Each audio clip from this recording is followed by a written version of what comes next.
We're having a little technical problem. Yeah. I'm Pete O'Donoghue. I'm the president of the board here at the Noyo Center. And we're having another one of our incredibly interesting talks. And it's, for those of us involved with the center, it's such a pleasure to see these, and to see crowds coming in now. And a year ago, we didn't have a space to do anything like this. We were using a town hall or a gym or whatever. Now we have our own home to do these talks. And I just want to give a shout out to our amazing volunteers, some of whom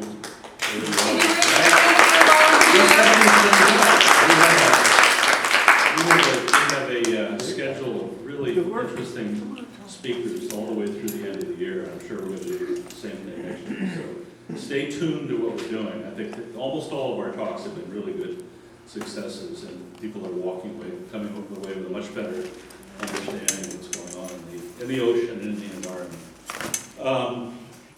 So our subject tonight is becoming trash neutral. Big topic, has a direct impact on the ocean, has a direct impact on essentially everything we do. Just as to get my own brain going, I did a little reading last night. I came up with some interesting factoids. Probably no surprise, the U.S. is the #1 trash producer in the world. We're number one. It's not all bad. 250 million tons a year that the U.S. produces. That's about 40% of the total world garbage production. So essentially, that's like saying 5% of the world's population is producing 40% of the trash. And obviously, there's a lot of negative impacts on that.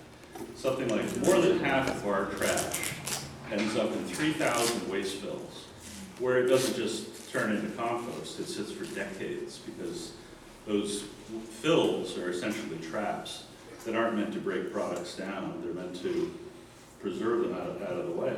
So it lasts for a long time. Of course, these are growing all the time.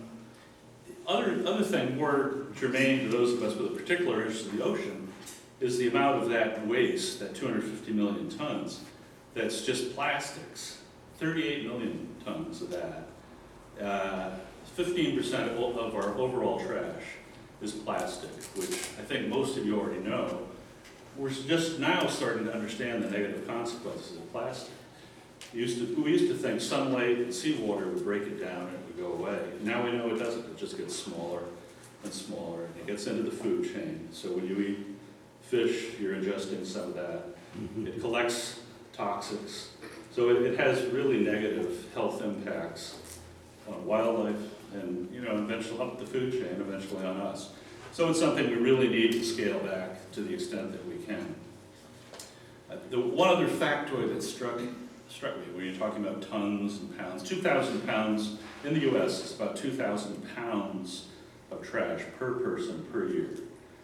And in the ocean, there's something like 5 trillion individual pieces of plastic, some big, some small.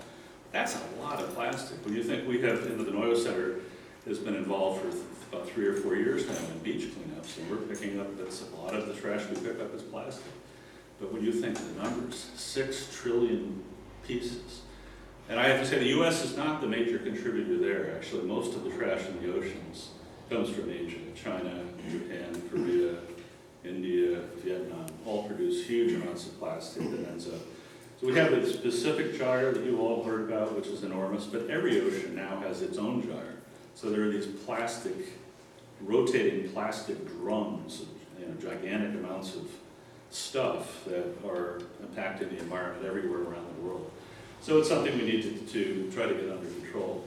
So tonight we have 2 really interesting speakers who are going to talk about this overall trash picture, and I think give us some sense of what we can do to be better consumers, better utilizers of the resources we have. So first we're going to have Heather Guevara.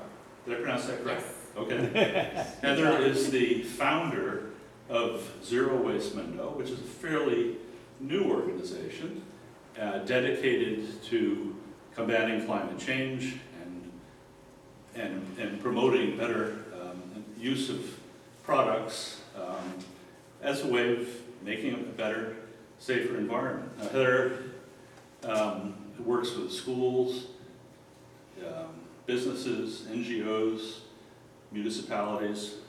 She just told me she just has a brand new contract with Fort Bragg, and she'll be telling us a bit about that, particularly looking at restaurants and how they can better utilize their waste or better treat their waste. Excellent.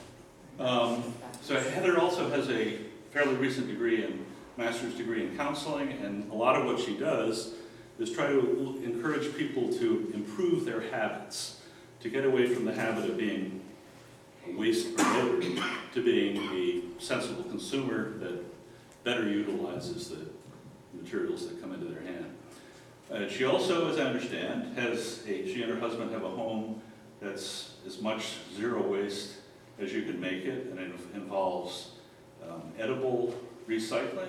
Edible landscaping. Edible landscaping. Recycling doesn't sound right.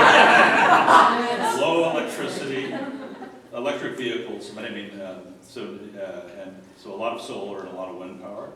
And I think you sometimes let people visit your property, so yes, looking forward to hearing about that. Second, we've had our little glitch with our computers, so our second speaker is Nicole Paisley Martinson. And I guess I'll introduce her when she comes back, but Nicole is a well-known local artist, does a lot of beautiful paintings and graphic design involving the environment. She's also the local chapter chair for Surfrider. And Surfrider, probably a lot of you have heard of it. We, the Noyo Center, have worked with them. Their goal is to promote and protect the oceans and beaches of the world, and they're everywhere. I mean, it's a huge organization, and they're doing good work to clean up and preserve better practices around the world. And in California, they've done amazing work on beach cleanups and all sorts of related things. So she will be back to tell you more about that, but she's gone home to get her drive, and hopefully we'll be able to make it work in the art machine. So without further ado, Heather.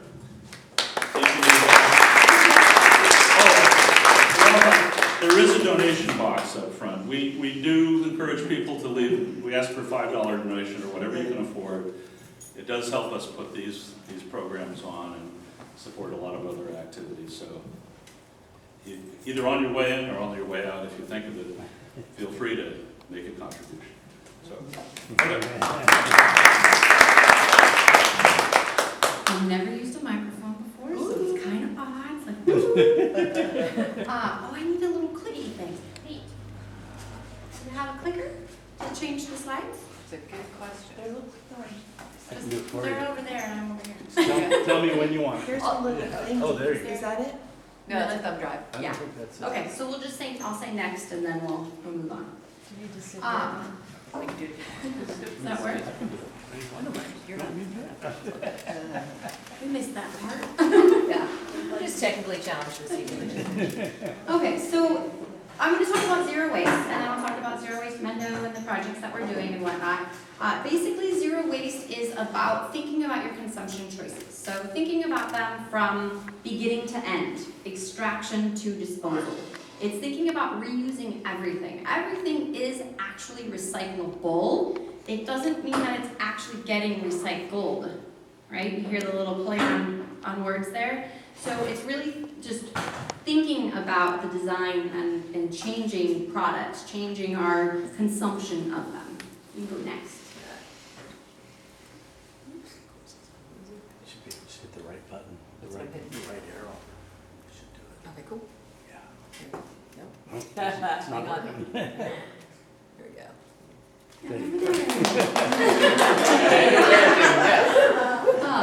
So Zero Waste Mendo, I started it about a year ago. Our family decided that, recycling wasn't enough. We wanted to do more. And so I looked in our cupboard and I'm like, wow, that's a lot of plastic. And I watched Bea Johnson's talk on zero waste. My husband sent it to me and I'm like, you know what? I gotta do more. I gotta keep going and I just have to do better. Why? Because I focus on me. I put a mirror up to me and I say, how can I do better? I'm not gonna point fingers out to everybody else because that's not my responsibility. I'm only responsible for myself. And so that's really how I do Zero Waste Mendo, is I try to empower people and teach them different ways that they can do it, and they, either take it on and to do it and change, or they say, I'm not ready for that yet, but maybe I'll do this over here. So I build awareness and I start teaching people about the different things. And just building that awareness starts to change your mind. You start to look at everything and say, ooh, what about, you start using all the plastic forks and the cups, and you start really thinking about where do they come from and where are they going. So Zero Waste Mendo, I have 2 Facebook groups. That's how I started it. One's in English and one is in Spanish. I'm building up the Spanish one still. And so basically there I have a lot of posts that I have done in the past, and I have a quick guide where you can go and pull up that information. And it's just really a group where people go and they ask questions. Hey, what do I do with this light bulb? What do I do, with this cup? Is this recyclable? Does this go in the green bin? What do I do with it? All those questions about all those little tiny things that we wonder about daily, you can go on there and you can ask. And either I'll answer it or somebody else will come up with a resource that, hey, I didn't have because I'm only me. So also, I do in-home, office, municipal consulting, business consulting. So the program I'll just tell you now since I'm talking about us, but the program we're going to do with the city is an outreach to restaurants. We're going to start with 4 restaurants, and we're going to go into them and do a waste reduction assessment, and then basically teach them ways to reduce their waste, which in turn saves them money, and then promote that further as far as do the 4, do the case studies, and then bring it to the city council, say, hey, look what we did, let's keep going. And then that way the restaurant doesn't have to worry about paying me, the city pays me, and then they get a huge benefit, and so does the community. The other piece is everything that I've actually been doing, the information over there that's on our information table over there, is the most up-to-date list of what can go in your green bin, the most up-to-date list of what can go in your blue bin. The blue bin, I'm working with Waste Management. I'll be starting that in September to get an even more detailed, descriptive list. The Cold Creek Compost, that's who gets everything in your green bin. I've been working with them for the last year almost, and we have a new brochure that's going to be rolling out in the next month or so. One side's English, one side's Spanish. They didn't have Spanish before, and now they have it in Spanish. And so that will be rolling out, and that'll be the most up-to-date list. So it's all of that education of the public as well, and teaching everyone what goes where. And yes, we did do home tours. I've been so busy that we haven't done any. My house is a disaster because I have a 2-year-old, and we've done all these, engagements and events. So, we haven't done home tours lately. But we do. We have solar, we have an electric car. We're going to build a biodiesel electric hybrid truck with a camper shell on it. And we had a wind turbine, we have chickens, we have solar panels. We're going to get more solar panels. We have greenhouse, edible landscaping, chickens, and we do zero waste in our home.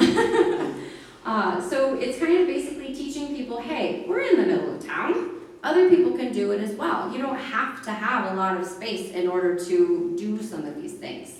And I've encouraged other people to do some gardening as well.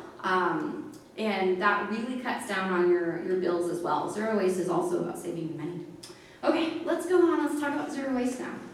So, like I mentioned, extraction to disposal. So the linear cycle is what we're in right now.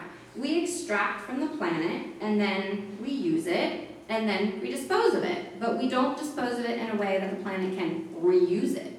So what we're doing is we're wasting all of our resources. I don't know what the environment is going to be like when my 2-year-old is 81 years old. I don't know that. So I felt like I needed to do something different because I want a planet for my little girl. So the idea of zero waste is to create a circular economy. So it's really about thinking about what we already have, designing it in a way that is actually reusable or recyclable into something else, and not downcycled, but upcycled, used, for something else. So that's really what zero waste is about. Next. So there are, I say 6 R's. Some people say 5, but I think repair is huge. So the 6 principles of zero waste are refuse, reduce, reuse, repair, recycle, and rot. Do you see how recycle is at the end of the list? So I'll talk about that in a little bit. So let's go on. Thank you. So some benefits of that circular economy and zero waste in general, using those 6 principles in your everyday life. Really, it's jobs. That's why I threw repair in there, because think about how many people that, the repairman, repairwoman, whatever, these companies that used to be able to repair everything, where are they? We have Hanson's Electronics in Fort Bragg, so I'm super excited about them. I have my husband who fixes things in like 5 minutes. Honey, it broke, go fix it. Oh, thank you. And then I keep going. But not everybody has that, right? You've got that. So really it's about increasing jobs and really, creating a sustainable community. It also saves you money. It reduces climate impact. It reduces your what's the word? I don't know. It's a healthier lifestyle.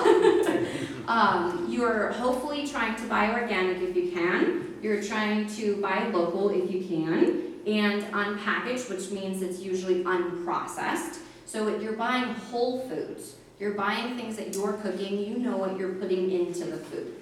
So all of that has an impact. What we eat has an impact on our planet as well. And it conserves resources and minimizes the pollution. We can go on.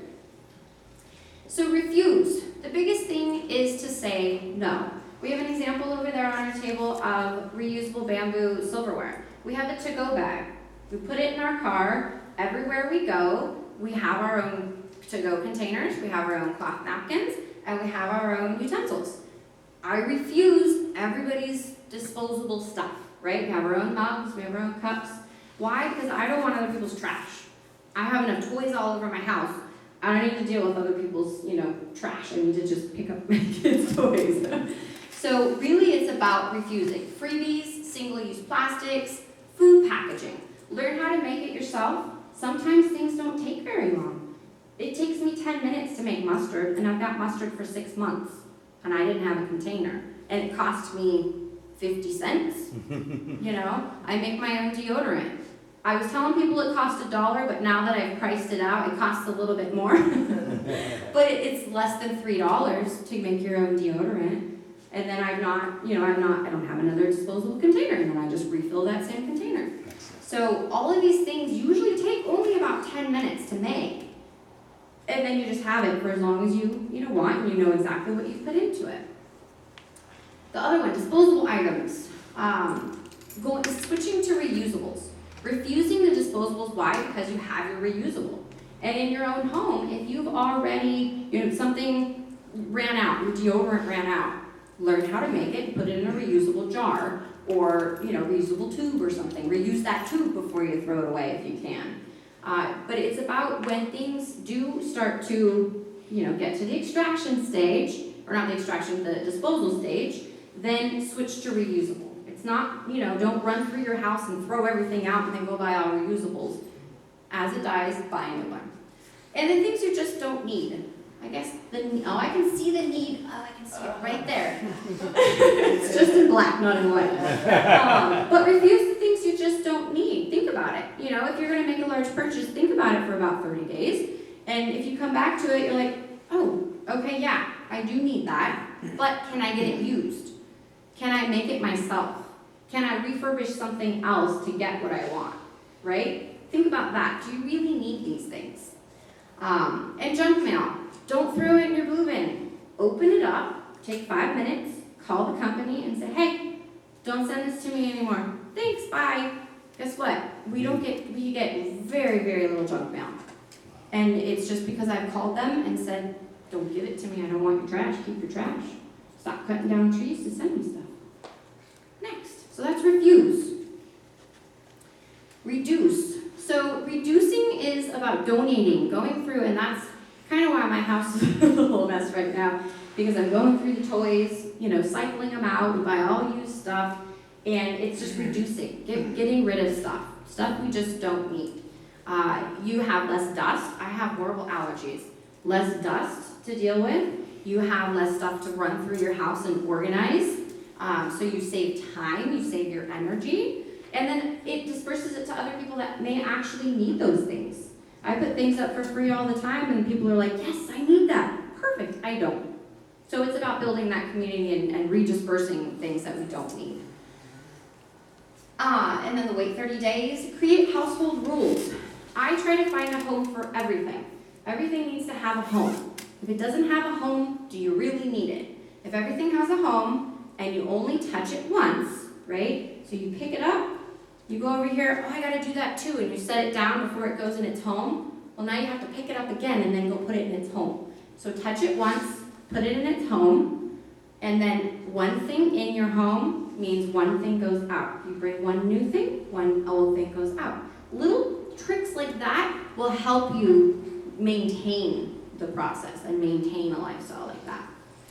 In simplifying, it's really about going back to simplicity. We just don't need so much stuff. We don't need these fancy 5-course meals that we need to go out and, buy 4 different new things that we didn't have in our cupboard so that we can make that one dish. Just what do you have? Figure it out, throw it together. Done. Eat. And the health benefits. I already mentioned some of those. We can go. So reusing. I already mentioned some of these already. I got an air purifier. We found it at the thrift store. It's a $200 air purifier, $20. $20. And it's amazing. I love it. So it's those finds that you're going to get. You're going to find those things. I didn't grow up going to thrift stores. I grew up thinking I needed everything new. And then I realized, nope, I don't need it. That's not me. That's not, it's not sustainable. There's so many things at thrift stores that you can find. It's amazing. Everywhere I go, I'm like, I gotta go to the thrift store. Ooh, there's one. And you just find the coolest stuff. And then you don't feel as bad if you actually get something. You're like, ooh, that's fun. Because you bought it secondhand, and you know that when you're done using it, you can pass it on to someone else, hopefully. And then get creative. Like Nicole, I think, does artwork, right? That's all reused stuff. That's the idea. Get creative with some of your things, repurpose them, reuse them. We do some cool stuff, but man, in this community, there's so many artists. It's amazing what people do with their creativity. Okay, next. In repair, find someone to repair it or learn how to repair it. YouTube, man, go on YouTube. My husband built a boat that actually floats on the water and you don't sink. Okay, he learned it from YouTube. So you can learn anything from YouTube. And it's really about these companies, what they've done is they've kind of taken away that knowledge from us. They've taken away that ability. And they said, oh, no, you just need this new thing. You need this new gadget. When in reality, that coffee maker that died on me, that my husband fixed in 5 minutes, was just a little loose wire. He just fixed the little wire and poof, it was done. And then I could reuse it. And he had to do that maybe 2 times. But it's good now. But that $20 coffee maker or coffee grinder would have been in the trash. It would have been in a landfill for my daughter to deal with or her grandchildren to deal with. So learning how to fix things is huge. Or finding someone. I hear Hanson's Electronics fixes anything. And then buy items that can be repaired. I needed boots. I was so tired of throwing my boots away. I'm like, no one's going to want to wear these. They were worn all weird and funny. So no one's going to want to wear them. That's why, a lot of the shoes at the thrift stores, I'm like, nah, they put them there because they're all worn funny too. So I'm not going to get my shoes there.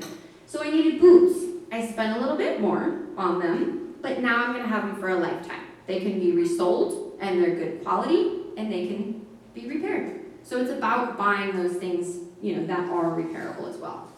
Next, and recycling. So if you cannot refuse it, reuse it, or repair it, then recycle it, if you can. Only about, I think, before everything happened with China, about 10% of our recyclables, or plastic that we put in our recycle bin is getting recycled, or was getting recycled. Now I think it's like 3%. It's such a minimal amount. So zero waste is about zero waste. It's not about recycling. Because most of the products that we get, the plastic that we get, is all from virgin petroleum. It's all dug up from the ground, right, and it's processed. So I'm gonna tell you a little bit, actually, I'm gonna give you a little story from that extraction to disposal. I'm gonna talk about an ink pen. Why? Because I'm gonna use Sakina, everybody knows Sakina here? I'm gonna use her as an example. Because of me, I get in people's heads, sorry, but because of me, she went and got a refillable pen. So now she has one pen that she will use forever, and she'll just refill it. So if you think about one of those ballpoint pens, you've got plastic, you've got ink, and you've probably got metal, right? You might have silicone in there, just depending if it has one of those little gripper things. Think about that's 3 or 4 different pieces to that pen. So they had to pull out the petroleum. I have no idea what ink is made of. Maybe I should look at that. But they had to get the ink, right, from somewhere. They had to get the color and then the actual like solution. And then that's the plastic. And then they had the metal. And then if there's silicone, so they had to mine the metal. And then the silicone, they had to go up and dig up the sand. That's just the extraction. Then they transport all of that to a manufacturing facility, 3 or 4 different manufacturing facilities. They manufacture it into a usable product, like those plastic pellets. Then they take that and then they transport it again to different companies that want to use those products. They make that pen, get all those products, they make those products, those pens, right? And then they package them. If it's a box, well, they tore down trees and then they had to ship the trees to get processed to be made into paper to go to the company that's going to make the box. Oh, and then there's ink on the box. Do you see where my drift? See where I'm going here? And I'm not even at the end yet. I'm not even over there. I'm still over here. So the point is that one ballpoint pen, the carbon footprint of that one ballpoint pen is humongoid. Really, I love that word. I just love making up words. Because it took so much just to make it. And then guess what? What do we do with it? Throw it out. We throw it in the trash. That's what we do. We don't get one of those little refills that go in it, right? We just throw it in the trash because there's so many disposable pens around that we can just go grab. Freebies. So thinking about every single thing that we use and we consume on a daily basis and thinking about it from extraction to disposal and really change our way of thinking about everything. So there you go, that's that. So upcycling, we talked about that. Plastic can usually only be recycled about 2 or 3 times before that's downcycled because it breaks down and it turns into those clamshells that are really flimsy and that are no longer being recycled. So it breaks down and then ends up in the landfill. And most of the plastic, it's cheaper to buy new plastic than it is to buy recycled plastic. And that's just what it is. It's all about money. So buying plastic, just because you're recycling it, it's still going to end up in the landfill in the end. So glass, metal, and paper are 100% recyclable, and here are 100% recycled. So those, if you're going to buy mayonnaise, opt for the glass jar, right? Just that right there could be one switch. And just reducing your recyclables and learn what's actually being recycled. So we do have a list from the end of June. However, like I said, we're going to be updating it and making an even more detailed, up-to-date list. And worn out clothing. Yes, you can. That's one big thing what I want to do here is I want to get those bins that you can do the textile recycling. If not, just save a bag of some worn out clothing if it has holes, if it has stains, stuff that you know that the thrift stores can't take. Keep it in the bag when you go to the Bay Area, when you go to Santa Rosa or something like that, or you know a friend that's doing that. Go drop it in one of those bins. Why? Because they'll recycle it and they'll do the textile recycling. Fashion, they call it fast fashion. All these new, pieces of fashion, even this, honestly, this dress, it's not made out of cotton, right? I bought it before I went zero waste. But the microplastics that come off of polyester and nylon clothing is huge. It's, it's part of what's killing our oceans. I'm hoping that they're gonna come out with one of those washing machine filters soon that catches those. So yeah, recycle your worn out clothing, try to buy used as much as you possibly can, or fix it. Learn how to sew, fix it, bring it to somebody. Jacqueline Sisberg, go see her. I got her number. She's awesome. She fixes all my stuff because I don't have time. Next. And rotting, composting. So, composting is huge. California is coming out with came out with a bill. It's SB 1383. And basically what it's saying is that in order to fight climate change now, not, 10 years from now when all these programs and all these, all this financing and all this stuff comes down, then we'll fight climate change. No, they're saying now. So what happens is that 15% of what goes to the landfill is actually soiled paper products that could have been composted. And I don't remember, I think 2/3 of California's waste stream is all compostable materials, organic material that can be composted. But it's not, it's going to landfills. So the methane that creates is helping and adding to global warming. Just like cow burps, same kind of thing. That methane is adding to global warming. So by composting, you're turning it back into dirt. So you're cutting down that timeline. Like Peter was mentioning, when that food goes to the landfill, it stays there. They've pulled out hot dogs, guacamole. It's just sitting there. It's not actually decomposing. And so because of that, it's releasing even way more methane than it's, over its lifetime because it's not actually decomposing properly. So by composting, within a 6-month time period, you've got this luscious dirt, and I have an example over there that comes from Cold Creek Compost. So everything that goes in your green bin goes to them in Potter Valley. They turn it into this beautiful soil, and then you put it on your plants, and then poof, they grow up and they sequester carbon. So composting is a really, really, really big and easy way that people can, fight climate change and lower their carbon footprint. So take a look at the list that's over there because you'll be amazed. Your hair, if it's not dyed, can go in your green bin. Your pet hair can go in there. If you use a disposable cotton swab and it's a paper core, that can go in there. If you use silk dental floss, like we have reusable silk dental floss or refillable silk dental floss, the silk dental floss can go in there. Otherwise, your dental floss is made out of nylon and it cannot. Dryer lint can go in there. Your food waste, yard waste, pizza boxes go in there.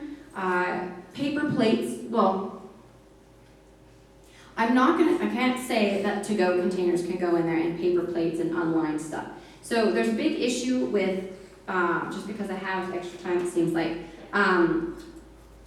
cups. So those disposable coffee cups, darn it, I want coffee, but I forgot my mug. And you just got, just this one time I'm gonna get that disposable cup. That disposable cup is either lined with petroleum, plastic, or it's lined with what's called PLA, which is usually made out of cornstarch. Neither of those can go into your green bin, so it goes into landfill. The lids that go onto that coffee cup, that's not recycled. It goes into landfill. So, to-go containers, a lot of them are lined with, around here you get some better things, but a lot of them are lined either with plastic or the PLA stuff, and they cannot go into your green bin. And then we just found out that they also, some of them that are just the natural fiber that don't have the lining, have what's called PFASs in it. I don't remember what that stands for, but it's a really bad thing. Basically what it does is it lasts in the environment for years upon years upon years, and it's a chemical, and it's, I just learned it, I'm just not thinking of it right at the moment. But so I'm actually working with Cold Creek Compost to figure out if they actually want any to-go containers or any type of paper plates or paper bowls to go into the green bin. So that's kind of a big issue right now too. So what happens, and just so everybody knows, it's not that compost companies don't want to take things. Really what happens is that they get more money, because it's not a very profitable business, if at all. But they get money by making compost that is by regulation able to be used on organic farming operations. So it's the regulation that says nothing that's man-made can go into this, meaning even that cornstarch lining cannot go in there because it's man-made.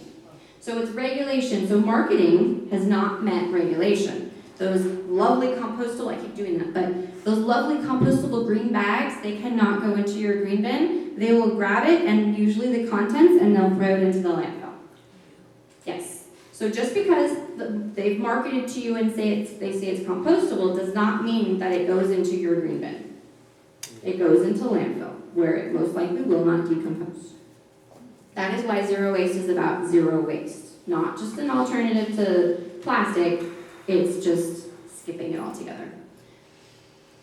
Okay, we're coming down, we're winding down. Are we breathing? It's a lot of information. You gotta, it's blowing your mind, hopefully.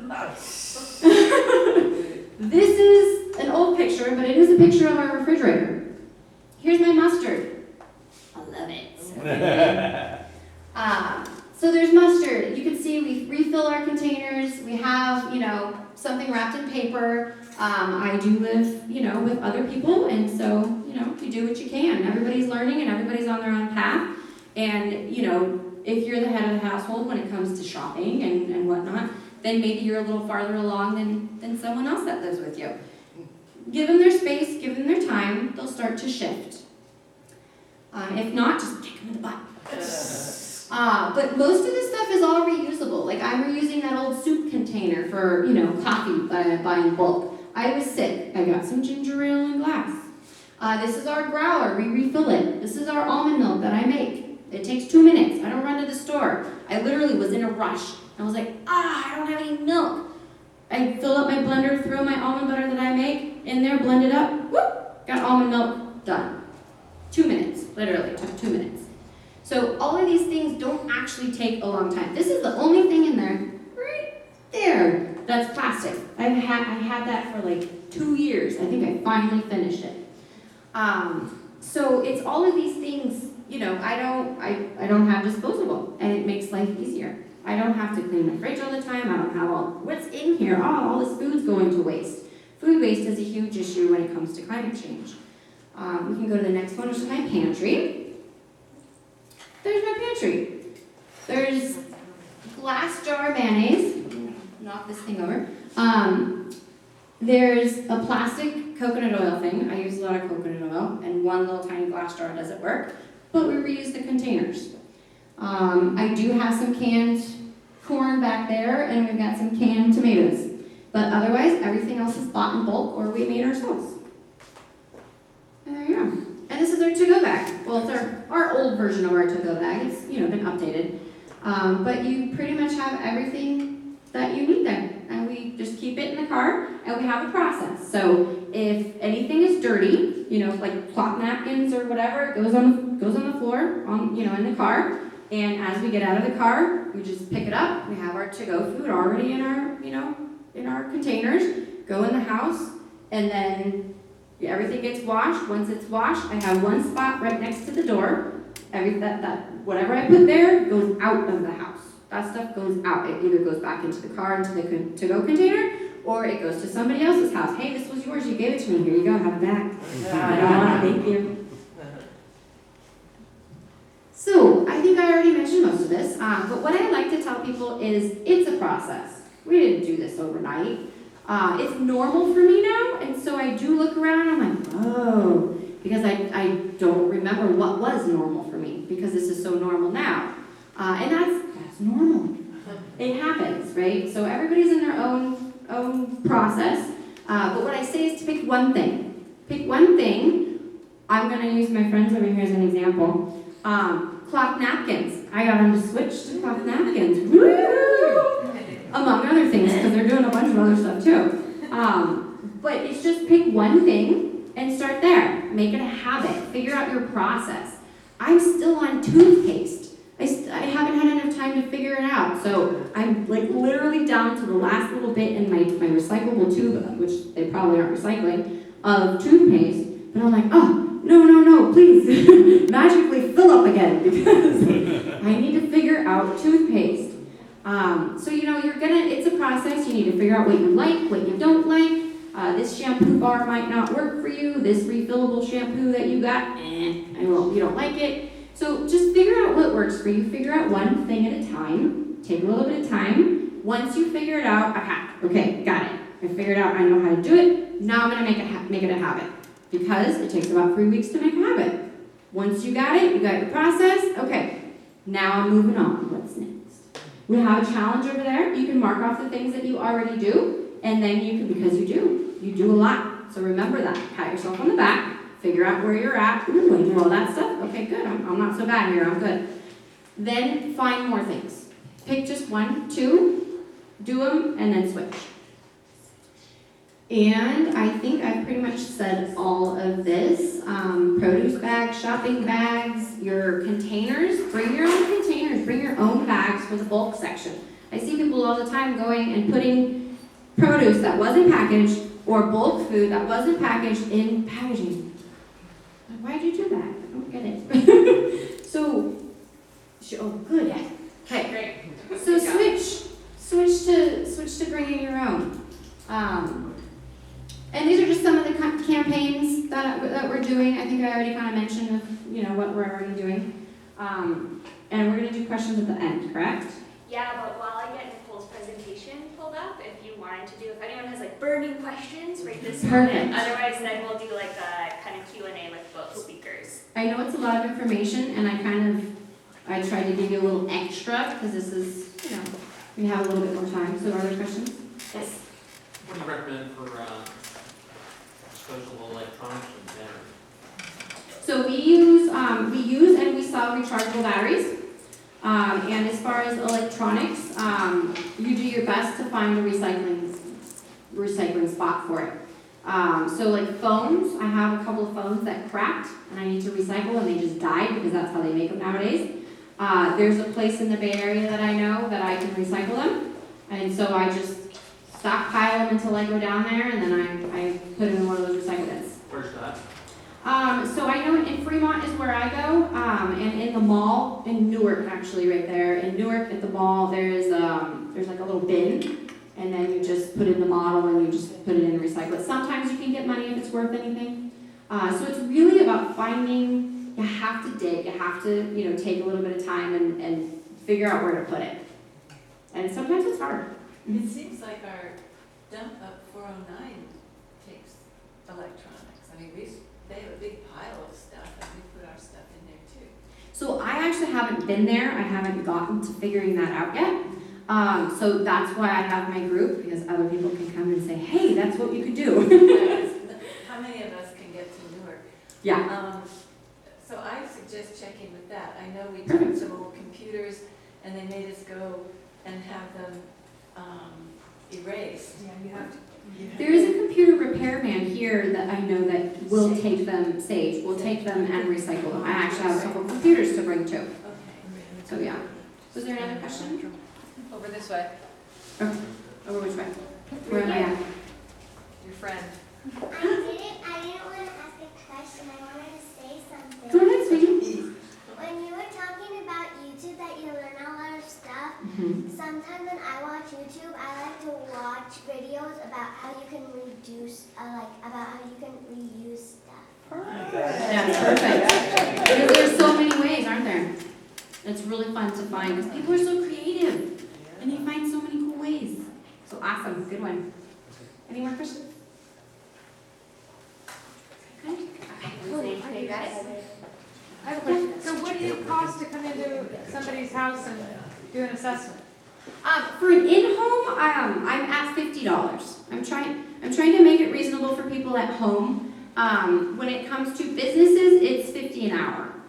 So for an in-home, I can usually do it for an hour, hour and a half, and maybe 2 hours, because I usually go home and I'll write everything up, type everything up, and send it to you.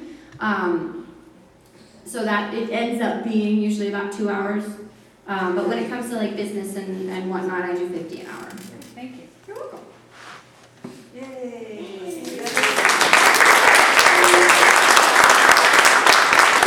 Thank you so much. fascinating, and I learned a lot. One thing I'm curious about, I've always thought I'm pretty good about recycling, and I put a lot of stuff in my blue bin, which is, plastic. Wishful recycling? Pardon? Wishful recycling. Well, that's what I wanted to ask, am I wrong? So is a lot of that stuff not being recycled, or it's being going to landfills? Yes, so a lot of it is actually being either incinerated or going to landfills. What happens is that you're trying to assuage your own guilt. You're trying to get rid of that guilt. Oh, this is recyclable, they've got to recycle it. And you throw it in the blue bin. Well, what's happening is you're actually contaminating the blue bin, and then the whole bin and the whole lot doesn't get recycled. So it's really about, okay, go to that list, stick to the list. Once you see what you have left over, you do a trash audit. And you say, okay, what's this from? Oh, these are nuts. This is a plastic bag with nuts. I can go to the store right now with my own container and I can buy nuts in bulk. Okay, I'm gonna start doing that. I don't need this piece of trash anymore. So it's doing a trash audit on yourself. Really filling the green bins and the blue bins with what are supposed to go in there, and then take responsibility for your own trash and figure out how you can reduce it. And that's what I'm trying to teach. And what about plastic bags? We bail them up and take them to Harvest. So Harvest is a B corporation, and they have to have an end user of things. So for me, I prefer to bring, and we end up getting plastic for whatever reason, and so I do bring it there. Yeah. Yes. For any of you who use the Casper landfill, transfer station, just know that they have a recycling bin, but that all goes to the landfill because it's so compromised. And also, the city's actually shipping. I think it's to Sonoma. I have to figure that out. But our waste doesn't go there anymore. They've closed it for municipal stuff. They have to go and transport now and add to the transportation, footprint, which is huge. So yeah, there you go. It's so contaminated. Even at the schools, actually, at the schools, most of the recycle bins end up in the trap or in the landfill because it's so contaminated. So. Okay, well, thank you so much. That was great. Now I want to reintroduce Nicole Paisley Martin. Nicole was good enough. We're having a computer glitch here to run all the way home and reformat her hard drive, or your thumb drive, or your whatever. And our brilliant Maggie has figured out how to make it operate. Still in process. So Nicole is the regional chair of the Surfrider Foundation, which, as I mentioned, you weren't here, but I introduced you. They are working all over the world to preserve the ocean, both beaches and oceans, essentially. And I was looking online through the range of projects you do around the country and around the world, and it's simply phenomenal. A lot of it has to, a lot of the fact that we have such good beaches in California has at least a good bit of, thanks goes to your organization and the work that you all are doing. So, Nicole's also, as I mentioned earlier, a really talented graphic artist and painter. And I've seen your work, and a lot of you probably have, because I know you've done a lot of shows in the area. So I look forward to hearing what you have to say about your work. Thank you very much. Let's welcome. I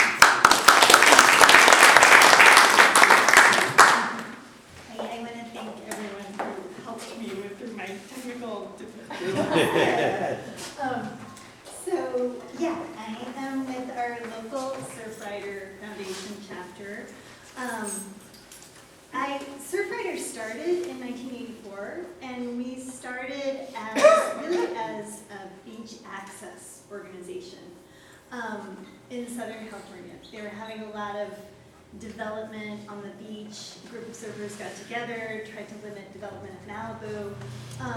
So it was really, keeping beaches public, and also ocean water quality monitoring, which is something that our chapter does locally here. We has Virgin Creek for E. coli and enterococcus once a week from April through October. We share that duty with the environmental health, the county environmental health office.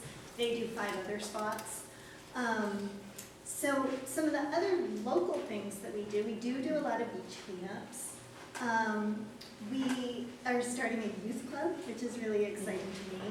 We have a couple of members who have kids who've been coming to the grown-up meetings once a month, and they wanted to go off on their own and start their own chapters, so we're helping them do that. And some of the information that I'm going to be sharing with you today, they're going to be presenting in their schools, and we're really encouraging the local schools to work on their recycling programs and reducing plastic use in the classroom, and also, helping the school cafeterias with composting. So one thing that I really like about Surfrider, and really why I joined, was it's that they really give all this flexibility for local chapters to take on their own issues. So like up here, we don't have the same issues that Southern California has. We don't have we're not fighting big developers for beach access. But we are looking at trying to prevent the Navy from doing more sonar testing and explosive testing. We worked really hard on the offshore drilling, anti-offshore drilling campaign. And then what Surfrider National has started is an ocean-friendly restaurants program, which I'm going to talk to you a little bit more about. So I think the next slide, that's a little bit of the backstory. And I do want to look at the real problems of plastic ending up in the ocean. So there are over 8 million metric tons of plastic entering our oceans every year from landfill. And so that's every year. And the next slide. And that's about equal to the weight of 1.6 million adult males. But, next slide, there are fewer than 750,000 elephants. That's scary. So, next slide.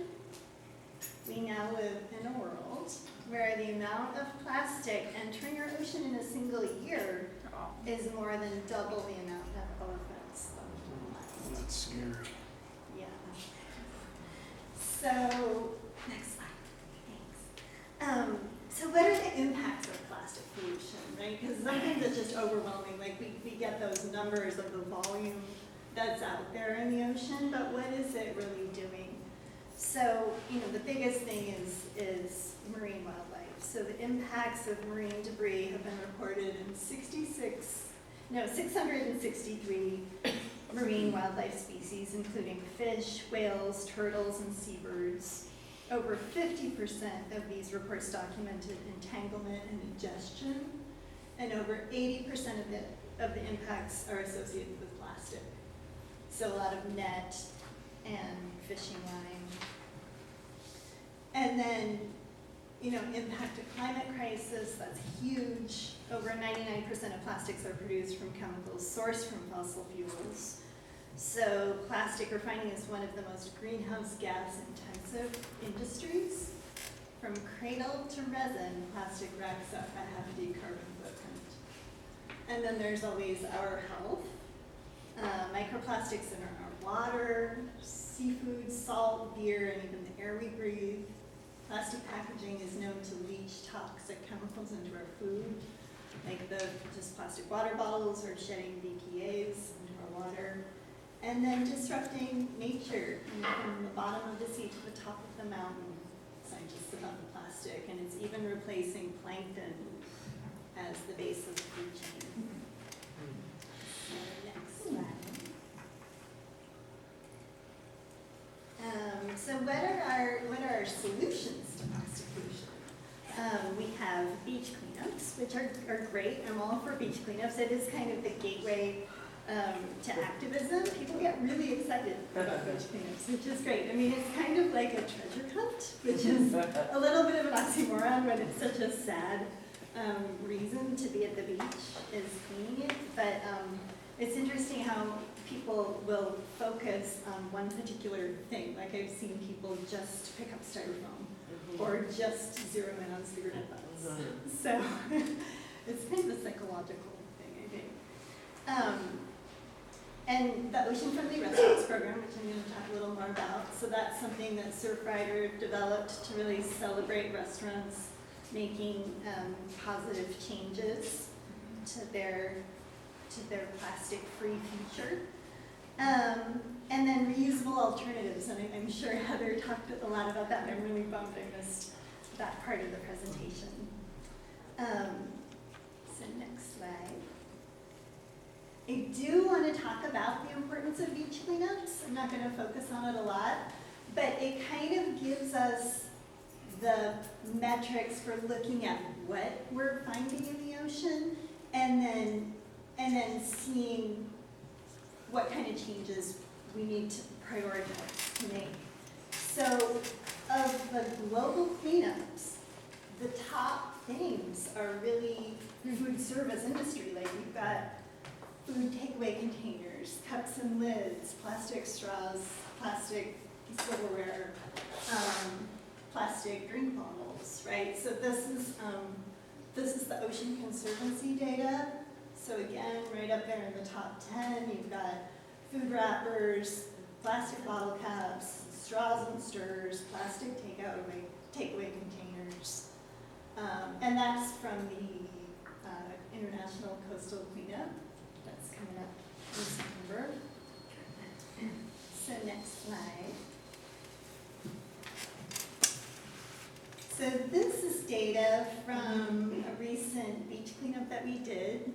Wendy and I co-hosted, Maria was there. And this is output from the Surfrider application that we have. So it categorizes what kind of trash we're finding. I really look at it as each beach kind of has its trash profile. And Noyo Harbor Beach has its particular profile. We don't find as much food packaging waste there because it's a pier, it's a fishing pier. We find more fishing gear, like we found 30 pieces of fishing line, 26 pieces of rope, a lot of styrofoam from styrofoam coolers, and not as many plastic straws. I mean, a syringe, which is kind of like the movie prize. But other beaches like Blues Beach, it's on the way to Westport, some people call it Chadbourne Gulch. That beach is gross. I mean, there is so much trash there because people can drive out on it, people can camp there. So you find a lot of food waste there. So I think really it's like beach cleanups are essential, but we want to get at how to stop the plastic coming in the ocean at its source. So how do we do that? How do we protect this great ocean that we call home? And really let's start with less. And I know that's exactly what Heather is teaching us to do. Less single-use plastics to throw away in the first place. So to help this along, Surfrider created the Ocean Friendly Restaurants program. And it's a program that offers an easy way for restaurants to show their commitment to making sustainable choices for our ocean. And it's from the philosophy of one restaurant at a time, one customer at a time, and it increases awareness and drives change. So hopefully as a bellwether for changing some of our behavior. Next slide.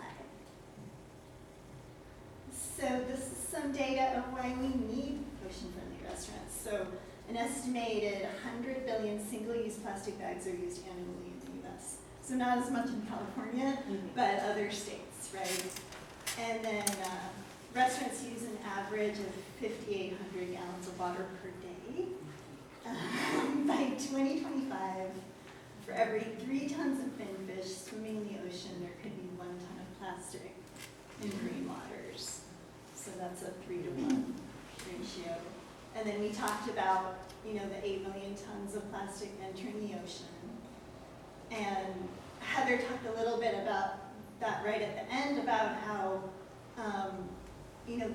the rate of plastic is not really getting recycled, it's ending up in the landfill. I would think that number is, that more is entering the landfill than what that says. And again, straws and stirrers and to-go containers among the top 10. And plastic doesn't biodegrade. So it's, every single piece of plastic that was created, it's still in some form, even if it's microplastic, it's still here. Next slide.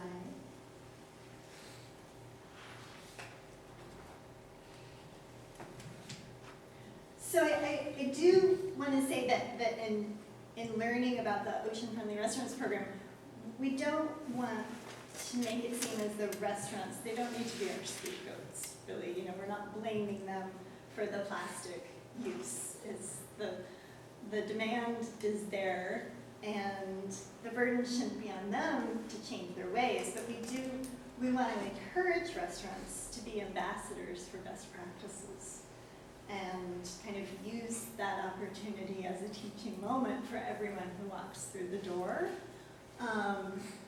And it's not easy for a business to make those changes. So that's why Surf Rider really organized it quite well with all these resources. So it did start with the Huntington Beach chapter, and then San Diego has tons of restaurants on board, and Hawaii, I think Maui, Kauai, and Oahu have, at least 100 restaurants involved in the program. And then they did this big national launch. And we're just getting it going on the coast here.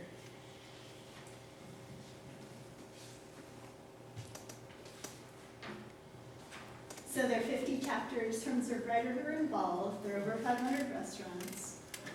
They calculate that there are 200,000 plastic-free meals served a day, and then new restaurants joining every week. There are criteria for that restaurants need to comply with for certification. So these are the 5 things that a restaurant needs to practice. No expanded polystyrene use, so no styrofoam. Proper recycling practices. Only reusable foodware. So anything that can be washable for on-site dining. And foodware includes dinnerware, drinkware, silverware, and laminating. So it's interesting, like a restaurant can be really close to following these guidelines, but maybe they served tartar sauce in a little plastic cup with fish and chips. So it's like that little tiny change could help. And then no plastic bags offered with takeout or to-go orders. And takeout plastic or takeout utensils, not plastic, but takeaway utensils are only provided upon request, and then paper straws are only provided upon request. Next slide.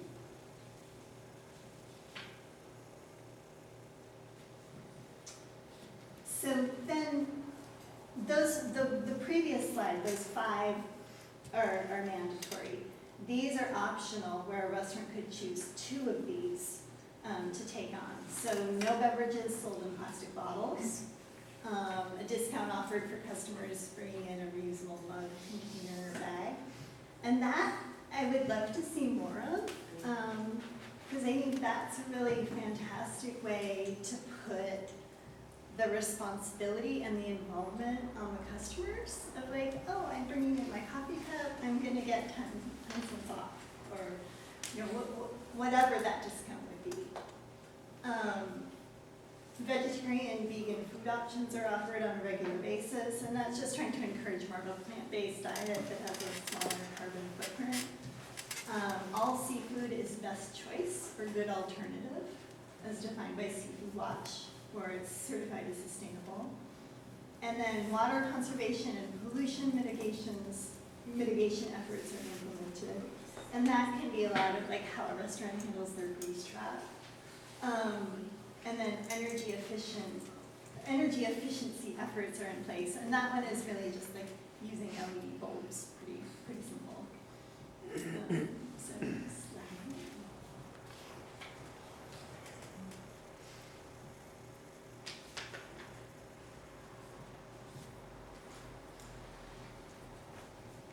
So some of the incentives and benefits. Surfrider gives out a window decal for participating restaurants. They're listed on the Surfrider logo. We would do, a special event at their restaurant or a collaborative promotion. The next slide.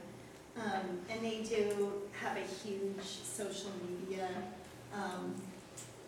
reach that they promote restaurants with. And we also, our local chapter has a really great social media page too on Facebook. I don't run it. I'm not a Facebook person, but luckily we have a really great person who does that. So I really do see that Surfrider as a whole does a lot to promote and really celebrate the restaurants who participate. There is an annual fee, and that's on the next slide. But the fee is tax deductible. So most of our local eateries would fall into that 1 to 20 employee category, so it's $125 a year. It is tax deductible. With that, a restaurant gets a training and resources and videos, and then we do come in and do a site survey for how to reduce some waste. They do get discounts from a lot of like to-go container providers. So a lot of distributors offer discounts. I think Sea Straws, which is a paper straw company, they offer a 30% discount. Aardvark Straws offers a 50% discount. So there are perks. And the next slide. Even if a restaurant isn't ready to take that leap, I mean, because it's $125, that can be a lot for a small cafe or a restaurant that's just starting. I really like to bring it down to ways that we can all reduce plastic and disposables. So to eliminate unnecessary packaging and reduce the amount that's even given away. To replace disposables with durable reusable items, and to switch to items that are compostable rather than recyclable. And that's something that I want to talk a little bit about, and Heather may have already, but that's on the next slide. So there's a lot of confusion between compostable and compostable plastic. Plant-based products are really the way to go. So they decompose much better in the environment. And plant-based products could be bagasse, which is sugar cane fiber, wheat straw, silvergrass or miscanthus, palm leaf, bamboo, wood, or even unbleached paper that's not coated. Those can all go in the green waste, so they're all compostable. And they're only slightly more expensive than plastic. So I think it's a little hard for people to wrap our heads around, like, using a wood bowl and then they put it in the compost. But I'm seeing more and more of that become available in the mainstream. And there's some really cool products out there. So if it's not reusable, to really try to think compostable. So compostable plastics, on the other hand, they don't degrade in the environment. as much as compostable. They might be blended in with some plant material, but again, it's not gonna break down as well. They're often more expensive than plastic. Not all industrial facilities can process them. And it's confusing because they look like they're recyclable. And so people stick them in their recycling bin, but that's gonna, like what Heather was talking about, that contaminates the whole bin. So it really is a detractant. If you want to use compostable plastic, there's this BPI, Biodegradable Products Institute, that lists what is more acceptable.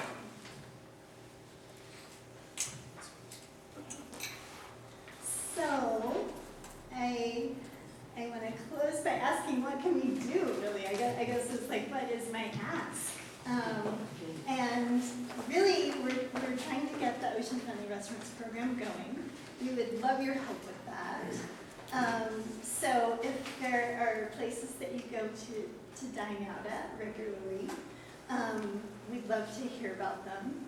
And the next time you go out to eat, it's kind of good to like take a mental inventory of, well, are they fulfilling those criteria? I mean, there are a lot of restaurants who are already doing that. There are a lot who are really close.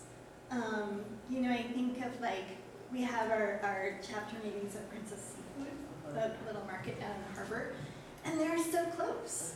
But it's like, again, like the tartar sauce came in a plastic cup. You know, so it's like, what can we do to encourage, or like, can it go on a palm leaf? Or, you know, and even looking at some other countries, some island countries where food to go is served in a palm leaf wrapper, or you know how to, yeah, right, like how first palm leaf suggestions. here, Right? we have palm leaf as in the tropical countries like mine. Right, yeah, but what can we use, right? Yeah. Yeah. Get a hand up to your over there, so. Yes. You know, I was thinking about you doing the restaurants in you know, this area is so big for international visitors and tourists.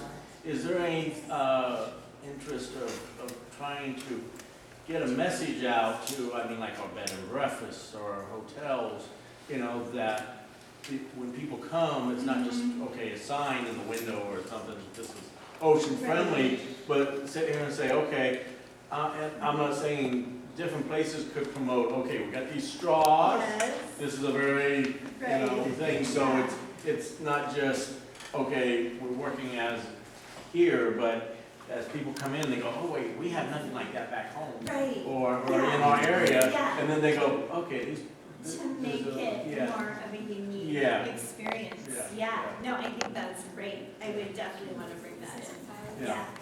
Because not, like, I mean, bed and breakfast, yeah, they may still even still have plastic forks or whatever. Right. But, you know, even if they don't have a breakfast menu or something with the hotel, Yeah. the amount of people that you would reach even on a weekend here, around here, and I mean, Yeah. that's what hotels are.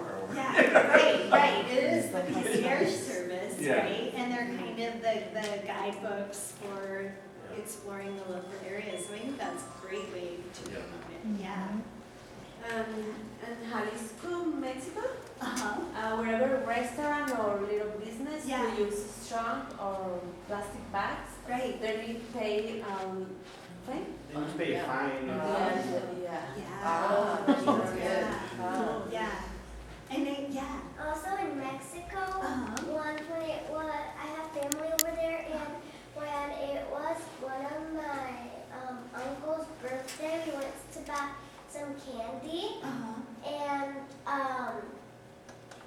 now, and we went to the store that we went, you have to pay money to just get a bag. And some other places over there, like my mom said that they don't use bags anymore. That's great. Yeah. That's fantastic. Yeah. Like we do at our house, whenever we buy plastic bags because we need them, we use them all over. Yeah. They're totally washable, right? Put them out on the line, just throw them upside down and wash them, yeah. So we do have, we have a lot of information over there. We have forms and for oceanfront restaurants, if you know of a business locally who might be interested, please feel free to take a brochure to them. And I'm happy to provide more information. You're welcome to join us at our surf rider meetings. You don't need to surf. We have all kinds of people at surf rider. It's not just surfers.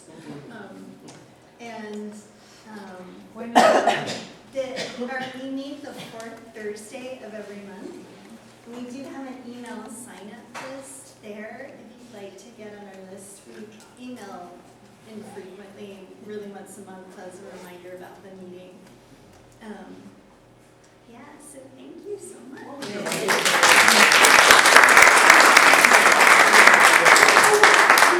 I did forget because I was in such a rush, but I wanted to share what Maria picked up. Oh, yeah. Yeah. All right, that was it. Just outside here on our side of the block. Right. Oh. So this is all the trash she collected in a In week. one week. And this most of would technically, like if it were is winter glass. time, this would make it to the ocean through our storm drains, right? So, But just from Coast Hartfield to the end of the block. Because I happen to live next door. Thank you, Maria, for doing that.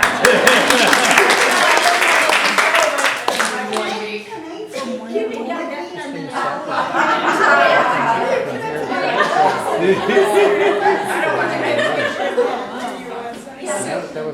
Before you go, I'm Sue, I'm in charge of the education programs for Noyo Center, and I just wanted to let you know of a couple things that we're gonna try to, I don't do that. I'm an outdoor educator, so I'm used to being loud. Coming in like October, November, we have this great maker space back here, so we're planning on having workshops on how to make your own, as we move into the holiday season, like how to make your own wrapping paper, own presents, have sewing machines so you can make those to-go bags to put in your car. So trying to get people to think about how to create presents without buying a bunch of plastic stuff. So stay tuned for those. We don't have it all lined up yet, but that's one of our ways of how we're trying to make a difference. We're trying to look into other materials than having those great hoodies with the fleece on the inside, because we realize as a marine science organization, it doesn't make sense to be selling plastic fiber clothing, but it's also a lot to figure those things out, so stay tuned to us trying to get that shift going as well. And if you want to help with research on Yes. products, it can be hard and take a lot of time, and we have limited staff, also let me know. Yes. That'd be great. And then Jan itself of Floxworks, which is a local organization here that does art with the community, and Noyo Center, we're teaming together, doing a lot of creative things of bringing art and science together to convey these messages.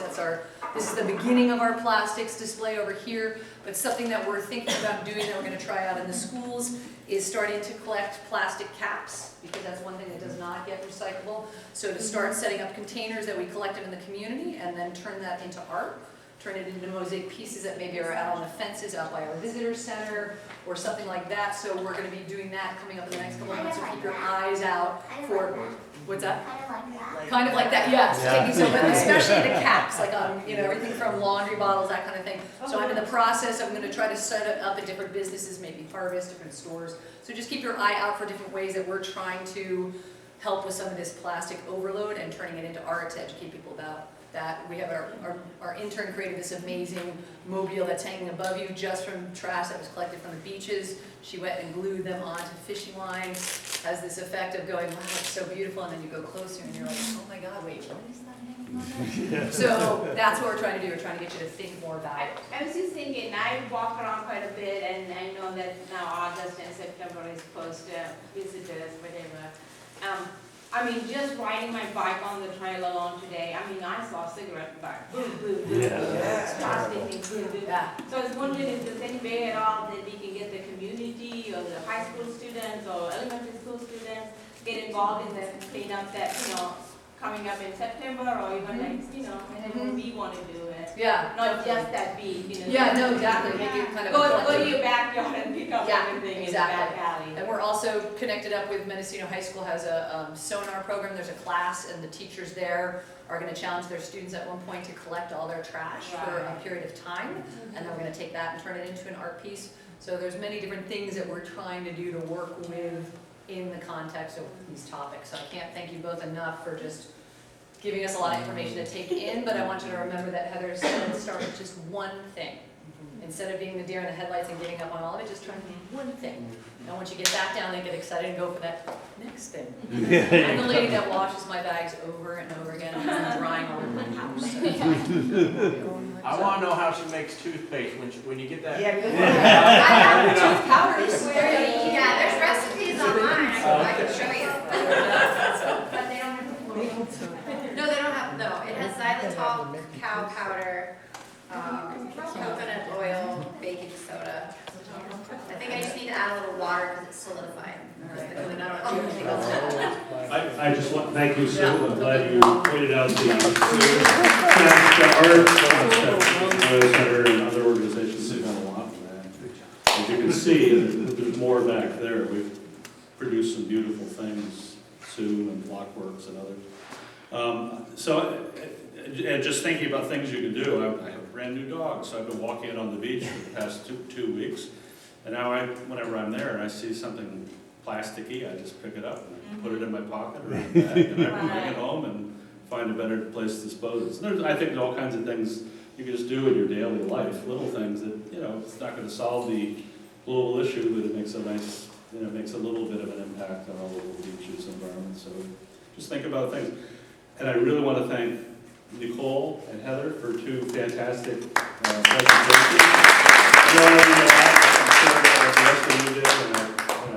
I think it's great that the Noyo Center has two great partner organizations like yours that we can work with, with so many common interests. And so thank you again for coming.